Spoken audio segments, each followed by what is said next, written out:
ലഞ്ചിന് ഒരു അടിപൊളി റെസിപ്പി ഉണ്ടാക്കിയാലോ? അതിനായി 1.5 കപ്പ് പൊന്നിയരി എടുത്തിട്ടുണ്ട്. അതിൻ്റെ കൂടെ തന്നെ 1 കപ്പ് സാമ്പാർ പരിപ്പും കൂടി എടുത്തിട്ടുണ്ട്. ഇത് രണ്ടും വെള്ളത്തിലിട്ട് നന്നായി കഴുകിയ ശേഷം അടികട്ടിയുള്ള ഒരു പാൻ എടുത്ത് അതിലേക്ക് 2 ടേബിൾ സ്പൂൺ വെളിച്ചെണ്ണ ചൂടാക്കിയ ശേഷം അതിലേക്ക് 1 ടേബിൾ സ്പൂൺ ചതച്ച വെളുത്തുള്ളി ഇട്ട് കൊടുക്കാം. ഇത് മൂത്ത് വരുന്ന സമയത്ത് ഒരു സവോള ചെറുതായി അരിഞ്ഞത് ഇട്ട് കൊടുക്കാം. ഇനി ഇതിലേക്ക് തക്കാളി ഇട്ട് കൊടുക്കാം. എരിവിനനുസരിച്ച് മുളക് പൊടി ഇട്ട് കൊടുക്കാം. 1 സ്പൂണ് മല്ലിപ്പൊടി ഇട്ട് കൊടുക്കാം. 1/4 സ്പൂണ് മഞ്ഞൾപ്പൊടി, 1/4 സ്പൂണ് ഗരം മസാല, മണത്തിന് ആവശ്യമുള്ള കായപ്പൊടി ഇട്ട് കൊടുക്കാം. ഇതിൽ പച്ചമണം പോണത് വരെ വഴറ്റി കൊടുക്കാം. ഇനി ഇതിലേക്ക് കുറച്ച് കറിവേപ്പിലയും മല്ലിയിലയും കൂടി ഇട്ട് കൊടുക്കാം. ഇതെല്ലാം ഒന്ന് സെറ്റാവുന്ന സമയത്ത് നമുക്ക് കഴുകി വെച്ച അരിയും ദാലും കൂടി ഇട്ട് കൊടുക്കാം.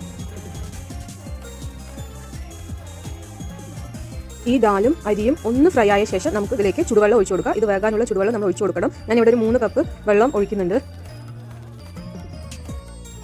ഇനി ഇതിനാവശ്യമുള്ള ഉപ്പ് കൂടി ഇട്ട് കൊടുക്കാം.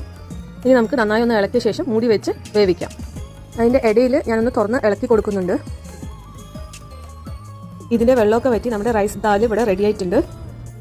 ഒരുപാട് ഡ്രൈ ആക്കരുത്, ഇതൊരു കുഴഞ്ഞ രൂപത്തിലുണ്ടാവണം. അപ്പോഴാണ് ഇതിൻ്റെ ടേസ്റ്റ്.